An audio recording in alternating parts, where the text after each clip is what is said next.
कुछ लोगों के वो भी कहते हैं कि सिर्फ जो ओवैसी साहब है मुस्लिमों को लेके चलते हैं, एक अपवाद आ गए हैं। पतंग पकड़ाएंगे क्या? अब पतंग उड़ेगा, ले ढिलम ढाल फिर खींचेंगे क्या है। कई लोग तो ये कहते हैं कि आए हैं सिर्फ वोट काटेंगे।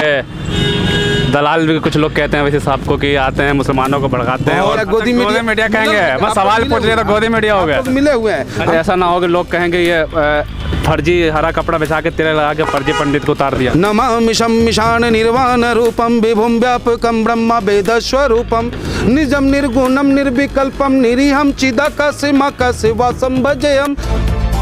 आप देख रहे हैं एमजे खबर और मैं आपके साथ जुनैद अंसारी। और आज मैं ऐसे शख्सियत से मिलाने जा रहा हूं जो कल तक जो थे 24 साल, लगभग 22 से 24 साल तक समाजवादी की सेवा की।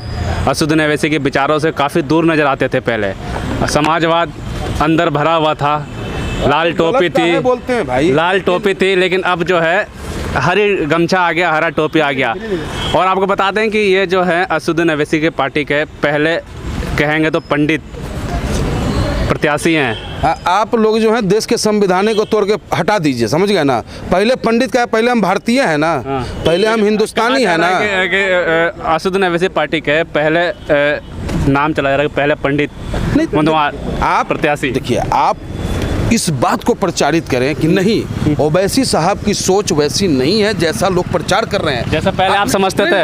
आप बताएं, कोई वाइट हमें बता दे जिसमें कि हमने ओवैसी साहब के लिए कहीं एक शब्द बोला हो, कोई भी वाइट हमें बता दे। लेकिन आप ही बताइए, बहन जी कब एक टाइम में क्या कहती थी, ये तिलक तराजू और तलवार, इनको मारो जूते चार।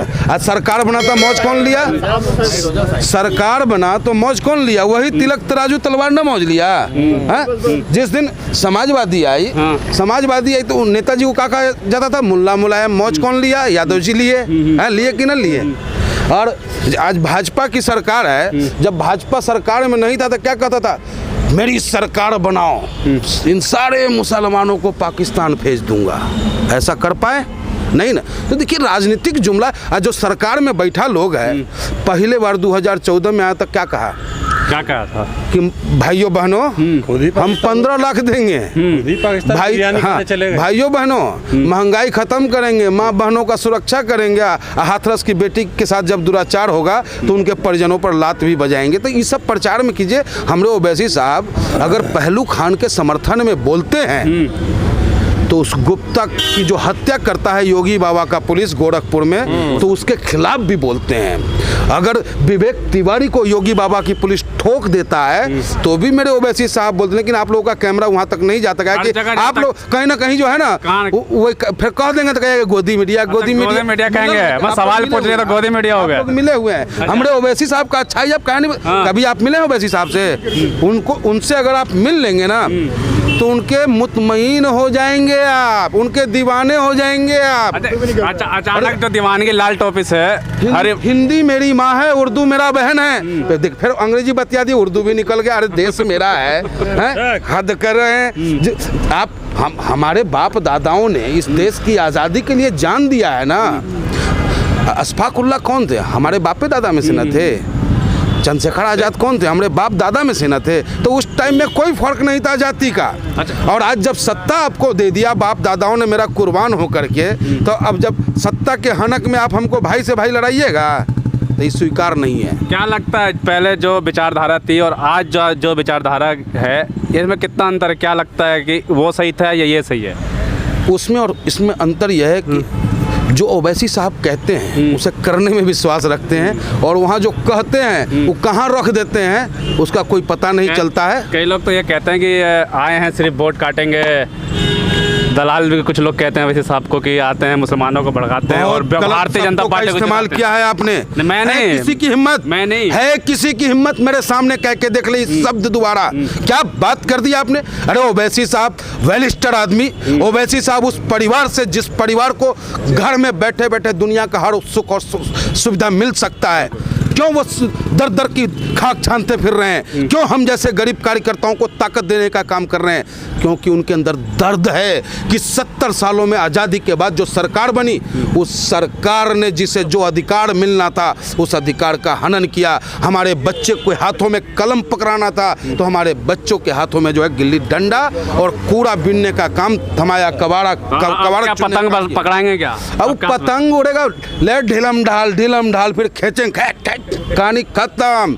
अब दिल्ली से लेकर के यूपी तक कब्जा होने जा रहा हो ओवैसी साहब के सिपाही का। 22 साल एक पार्टी को दे दें, सेवा की तन मन हर तरीके से, तो कैसा लगता है? जब क्या इमोशनल कोई टच हो था जब पार्टी बदलना? क्योंकि बहुत बड़ा नहीं, कोई इमोशनल टचिंग नहीं, क्योंकि मैं राजनीति करता हूँ सिद्धांत पे।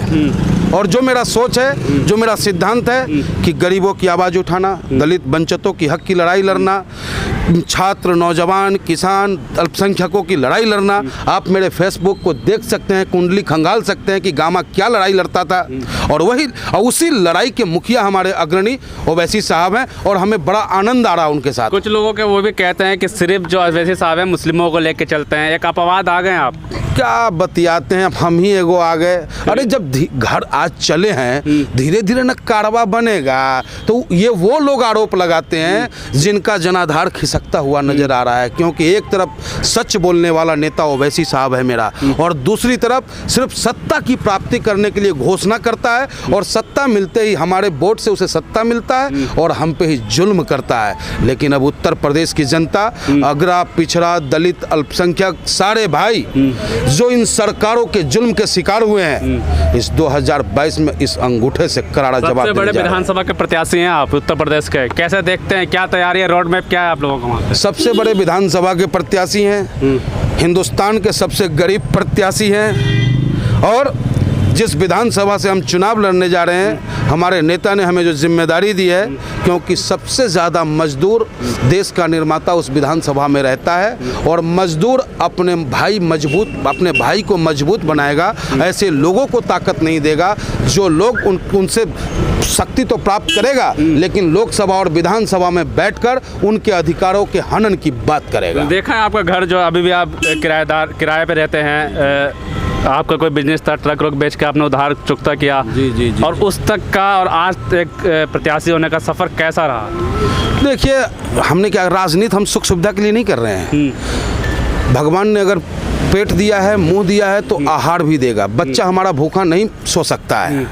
और इतनी ही सोच रख करके रोज़ सुबह आप उठे, आप जिस धर्म को मानते हो उस धर्म की इबादत कर लें आप, और सड़कों पे निकले, आपका बच्चा भी खुशहाल होगा और नेक नियत से चलेंगे तो आपका मंजिल भी आसान होगा। लोग भी सुना दीजिए लास्ट में, क्योंकि कुछ ऐसा ना हो कि लोग कहेंगे ये फर्जी हरा कपड़ा बिछा के तिलक लगा के फर्जी पंडित को उतार दिया। ऐसा देखिए, अभी जो हम नॉमिनेशन करने आए हैं, इस पे कोई तो हाँ, नॉमिनेशन जो करने आए हैं, तो सबसे पहले मंदिर में जाकर के रुद्राभिषेक किया हमने। और क्या महादेव का कौन सा मंत्र जाप किया? कौन सा किया था? नमामि शम्मिशान निर्वाण रूपम विभुम व्यापकम ब्रह्म वेद स्वरूपम निजम निर्गुणम निर्विकल्पम निरीहम चिदाकाशिमाकाशिवासम भजेयम निराकारे ओंकार मूलम तुरीयम गिरा ज्ञान गोतीत मीसम गिरीशम करालम महाकाल कालम कृपालम गुणागार संसार पारम नतोहम तुषाराद्रिशंका से गौरम गंभीरम मनोभूत कोटि प्रभाश्री शरीरम स्फुन्न मौली कल्लोलिनी चारु गंगा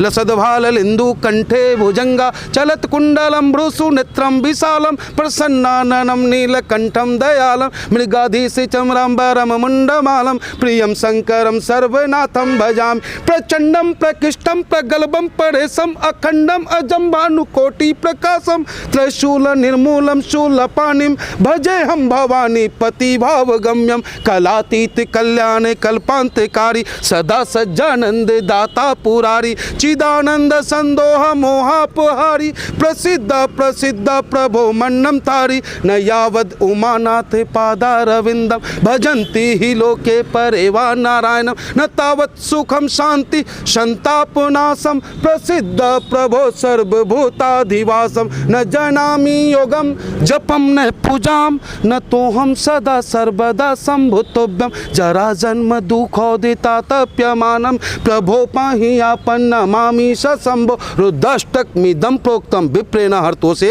ये पठन्ति नरा भक्ता तेषाम शंभु प्रसिद्धति। और उसके बाद मैं मजार पे मोहन नगर अर्थला पीर बाबा के मजार पर जाकर ये भी कहा ला इलाहा इल्लल्लाह बिस्मिल्लाह रहमान रहीम। माशाल्लाह, ये कह मेरा सकते हैं इस पे? हिंदुस्तान है, माशा अल्लाह, कोई गाना- हर हर महादेव। सब एक ये हवा कौन चलाया? मोदी जी चलाए कि अखिलेश जी चलाए हैं? वही चलाया है जिसे कोई नहीं जानता है। साइकिल तो अब टाइट भरी हुई है, टाइट होने अब हवा देखो, पंचर नहीं है उसमें। आप हमारे पतंग की बात कीजिए कि हवा किस तरीके से चल रहा है। तो हवा- हम अपना पतंग कैसे उड़ाएंगे और कैसे उड़ रहा है, और ये सब बातें उन लोगों से पूछिए, हमारे टक्कर में कोई है नहीं। तो धमकी भी मिलने लगी है आपको? अरे धमकी तो मिलता रहेगा। डर तो नहीं लग रहा धमकी से? ओवैसी साहब का सिपाही अगर धमकी से डर गया हाँ। तो फिर खेल कैसे होगा? कैसा खेल होगा फिर आप? अरे खदेरा ना होगा, हाँ? खदेरा होगा, खदेरा। लग रहा है कि बिहार के वासी आपके साथ हैं, हैं? बिहारी वासी आपके साथ हैं। साहिबाबाद विधानसभा बिहारियों का गढ़ है। बिहार पूर्वांचल के मान सम्मान की बात है, क्योंकि पहली बार बिहार का बेटा, बिहार पूर्वांचल का बेटा कोई चुनाव लड़ने के लिए साहिबाबाद विधानसभा में खड़ा हुआ है। और ये सम्मान अगर किसी ने दिया है तो हिंदुस्तान के एक सच्चे नेता ओवैसी साहब ने।